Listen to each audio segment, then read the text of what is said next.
저희가 팩트체크로 전기차에 대한 얘기를 전해드렸었는데 주로 탄소에 관한 이야기였죠. 많은 관심을 주셔서 이 자리를 빌어 감사드립니다.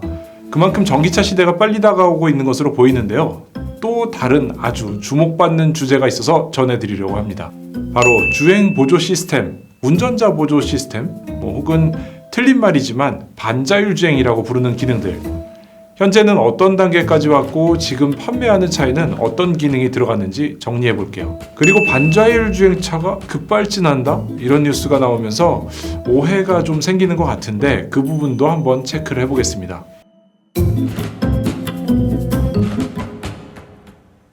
전기차를 설명하면서 기존의 차와 다른 종류이기 때문에 사람들의 주목을 확 끌어주는 무언가, 이런 특수한 기능이 필요하다 이렇게 말씀드렸었죠. 아이오닉 5 같은 경우는 디지털 사이드 미러 같은 기능을 그렇게 신기능에 넣은 거고요. 테슬라에서는 이거를 오토파일럿이라고 부르는 이른바 틀린 말 반자율 주행 이런 거를 넣은 거죠. 오토파일럿이라고 부르니까 마치 차가 혼자 주행을 막 할 것 같은데 이런 이름 좀 이상하죠. 우리는 영어권이 아닌데 일단은 다들 알아들으니까 그냥 오토파일럿 이렇게 쓰죠. 그런데 영어권 국가에서는 이게 정말 심각합니다. 가장 최근에 뉴욕타임즈 보도에 따르면 미국에서 테슬라가 추돌한 픽업 트럭 운전자가 그 가족들이 소송을 했습니다. 테슬라가 뒤에서 추돌했기 때문에 보통은 앞차인 픽업 트럭이 피해자, 추돌한 테슬라 운전자가 가해자 이렇게 되는데 여기에 오토파일럿이 끼어들어왔습니다. 테슬라가 오토파일럿으로 주행을 하고 있었는데 픽업 트럭을 감지하지 못하고 추돌했다는 얘기예요. 그래서 테슬라 운전자 혹은 오토파일럿 둘 중 누군가가 잘못했으니까 책임지라 이렇게 소송을 했습니다. 이에 대해서 테슬라 측은 오토파일럿은 자율주행이 아니고 운전자에게 책임이 있다 이렇게 밝혔죠. 이렇게 미국에서는 오토파일럿이라는 이름 자체가 자율주행을 연상케 하기 때문에 문제가 발생합니다. 사고 책임의 상대로 지목되고 있으니까 말이죠. 그래서 일부 국가에서는 테슬라한테 오토파일럿이라는 단어를 아예 쓰지 못하도록 했습니다. 독일 법원에서는 테슬라가 광고에 자율주행을 연상케 하는 말을 사용했다며 법원에서 이런 글을 사용하지 말라 이렇게 판결을 내렸죠. 테슬라가 쓴 걸 보면은 자율주행의 모든 잠재력 이런 광고 문구를 쓰기도 했고요. 오토파일럿 포함 이런 글도 포함을 했었죠. 법원은 소비자에게 사람의 개입 없이도 자체적으로 차가 운행할 수 있다고 믿을 수 있도록 오해를 유발할 수 있다고 판결을 한 겁니다. 오토파일럿이라는 말 자체가 맞지 않다 이런 얘기인 거죠. 다른 자동차 브랜드도 한번 볼까요? 볼보에서는 파일럿 어시스트라고 표시를 합니다. 보조하는 기능임을 이름에서도 어시스트라고 확실하게 못 박았죠. 현대자동차 역시 운전자 보조라고 기능을 포괄적으로 설명하면서 세부 기능에도 꼭 보조라는 이름을 넣고 있습니다. 운전자가 우선이고 기능은 운전자를 보조한다. 이런 사실을 명확하게 설명하는 이름들이죠. 그럼 지금 판매하는 자동차들, 그러니까 도로를 다니는 테슬라, 볼보, 현대, 기아, 벤츠, BMW 이런 차들의 상황은 어떨까요? 자율주행은 분명 아니죠. 그럼 반자율주행 이런 말이 과연 맞는 걸까요? 일단 현대자동차 자료를 한번 보죠. 이 홈페이지에 나와 있는 자료인데요. 자율주행 로드맵이라는 내용을 보면은 미국 자동차공학회의 6단계 분류법을 보여주고 있습니다. 왼쪽부터 0단계, 보통의 옛날 자동차죠. 그러니까 사람이 하나하나 조작하고 움직여야 되는 아무도 기계가 도와주지 않는 그런 차죠. 아마 지금 도로를 달리는 많은 차들이 바로 이 0단계일 거예요. 반대로 제일 오른쪽에 5단계를 보면은 완전 자동화죠. 사람도 필요가 없고요. 운전대도 필요가 없어요. 공상과학 영화의 그 단계, 그게 바로 5단계입니다. 그럼 지금의 자동차들은 어떤 단계냐면 1단계와 2단계에 걸쳐 있습니다. 1단계는 앞차를 감지하고 크루즈 컨트롤 기능으로 간격을 조절하는 기능이 있고요. 운전대는 차선을 인식해서 중앙으로 달리게 보조를 해주는 거죠. 이것도 운전대를 꼭 잡고 있어야 되고요. 여기에 시간 제한 같은 것도 있어요. 대부분의 최신 차들이 이런 기능까지가 들어갔습니다. 여기에 고속도로를 달릴 때 내비게이션과 연동해서 과속 우려 지역에서 속도를 줄인다거나 차 스스로 주차선 안으로 들어가고 나오고 이런 기능이 들어가면은 2단계 정도인데 2단계에서도 이건 초기 정도라고 보고 있습니다. 이건 보통 현대자동차들의 최신 모델들이 이런 기능을 갖고 있고요. 테슬라도 이런 기능이 추가되고 있죠. 볼보 같은 데는 이런 기능은 없어요. 이 그림을 여기까지 살펴보면 색깔이 위에가 회색이죠. 그 다음은 파란색이고요. 요거는 주도권이 어디 있느냐를 표시한 건데요. 이 굉장히 중요한 문제입니다. 2단계까지는 운전자가 주도를 합니다. 운전자에게 책임도 있고요. 자동차는 보조 기능일 뿐인 거예요. 어떤 순간에도 운전자가 개입해서 차를 제어해야 한다. 이런 의무가 있는 거죠. 자, 이제 3단계로 올라가면 주도권이 바뀝니다. 차가 스스로 기본적인 주행을 하는데 특정 상황이 예상되면 차가 경고를 하는 거죠. 이제 내가 운전 못하겠으니까 운전자, 네가 운전 직접 해라. 이런 경고 메시지를 받으며 운전자가 그때 가서 개입을 하는 상황. 예를 들면 도로에 차선이 없어졌다거나 지도에 없는 도로를 달려야 된다거나 카메라가 뭐에 막혀가지고 제대로 인식을 못한다. 이런 상황 같으면은 운전자가 개입을 하는 그런 게 3단계고요. 그 다음이 4단계.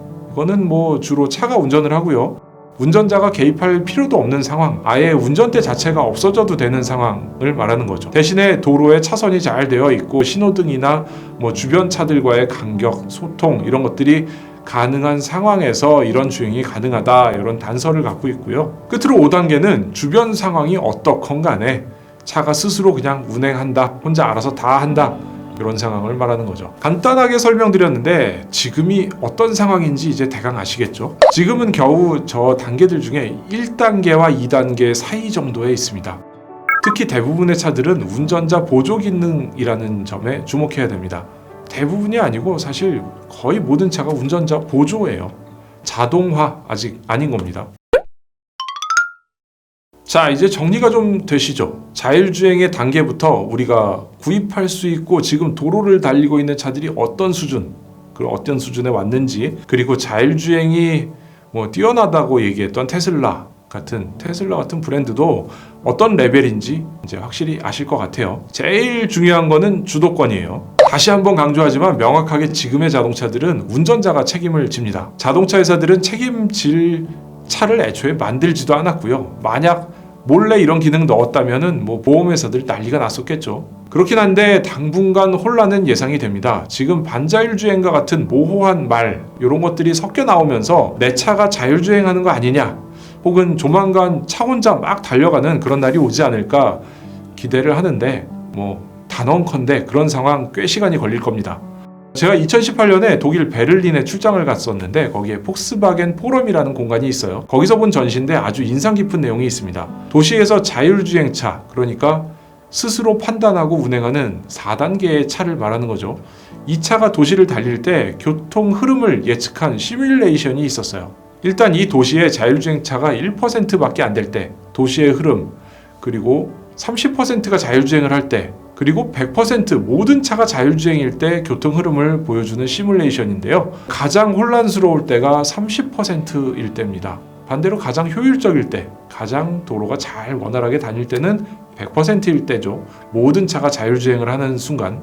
반면 1%의 차만 자율주행하는 소위 이런 상황에서는 이 자율주행차는 좀 바보처럼 운행을 하게 됩니다. 자율주행하는 차와 사람이 운전하는 차가 섞이면은 사실 많은 문제가 예상이 되죠. 잘 달리지 못한다, 이런 건 둘째 치더라도 사고가 발생하면은 누구 탓을 할 것인가, 차하고 이게 분쟁을 해야 되는 아주 그런 문제들이 중요하게 발생하게 됩니다. 이 영상은 여기 링크도 있고요. 지금 잠깐 보여드린 것도 있으니까 더 궁금하신 거는 위에 링크를 한번 클릭해 보시면 되고요. 다시 앞서 뉴욕타임즈가 보도했던 사건으로 좀 돌아가 보겠습니다. 뉴욕타임즈는 이 기사를 6일 톱으로 소개하면서 사고로 사망한 15세 아이의 이야기를 전했습니다. 당시 안전벨트를 하지 않았다가 뒤에서 추돌하는 테슬라로 인해 이 충격으로 인해 튕겨나가면서 사망한 사고였는데요. 이 소송의 주된 요지는 이거예요. 끼어드는 트럭을 테슬라가 인식하고 속도를 줄이거나 멈추거나 혹은 운전자가 제어를 해서 추돌하지 않게 운전했어야 하는데 끼어드는 차를 마치 없는 것처럼 달려와서 추돌했던 겁니다. 책임이 운전자 혹은 테슬라 자동차 모두에 있다는 주장인 거죠. 이 사건은 일단 소송이 진행되는 것이라 나중에 후속 보도가 나오기를 좀 기다려 봐야겠는데요. 뭔가 이런 사건들이 이제 일어나기 시작하니까 뚜렷하게 정리되지 않아서 좀 답답하지만 당분간 이런 일들은 점점 일어날 것 같아요. 그래도 확실한 내용들도 있는데요. 지금 나오는 모든 차는 자율주행차가 아니고요. 반자율주행이라는 말도 맞지가 않습니다. 정확히는 운전자 보조 시스템인 거고요. 운전자의 의사에 반해서, 그러니까 운전자의 뜻을 거스를 수 있는 그런 기능은 아예 없어요. 그리고 제조사들은 이 점을 매우 강조하고 있습니다. 제조사들 어떤 브랜드를 가더라도 공식 자료에는 반자율주행이라는 모호한 표현을 쓰지 않습니다. 확실하게 주행 보조라고 정의를 하고 있죠. 이 점은 언론에서도 명확하게 사용해야 되는데요. 이거를 혼돈해서 사용하는 경우들이 많이 있어서 요거는 꼭 알려드리고 싶었어요. 특히 테슬라 같은 경우 주행을 하면서 뭐 책을 본다거나 잠을 자는 모습, 이런 분들이 실제로 영상에 나왔잖아요. 그리고 사고도 이어졌고요. 이건 분명히 운전자 잘못인 거죠. 운전자가 컨트롤하는 자동차이기 때문입니다. 이 주행 보조 기능들 신기한 기능이긴 한데 마치 이게 자율주행의 모든 준비가 된 것처럼 생각하고 사용하면 정말 큰일 날 수 있습니다. 자신의 생명은 물론이고 다른 사람의 생명도 위협할 수 있는 거죠. 그리고 이 기능, 이게 그렇게 똑똑한 상태가 아닌 거거든요. 도로에서도 차선이 없어지면 갑자기 작동이 멈추기도 하고요. 그런 게 지금의 기술인 거예요. 그래서 반자율주행이라는 말로 마치 차가 어느 정도 스스로 달린다고 오해하도록 이렇게 말하면은 절대로 안 됩니다. 다시 한번 강조하는데요. 지금 판매하는 모든 차, 운전의 책임은 운전자에게 있습니다. 그리고 자율주행, 반자율주행 이런 거 아니고요. 운전 보조 시스템들인 거죠. 오늘 얘기는 여기서 마치겠고요. 내용이 유익하셨으면 구독 버튼 눌러주시길 부탁드립니다. 지금까지 오토캐스트 이다일입니다.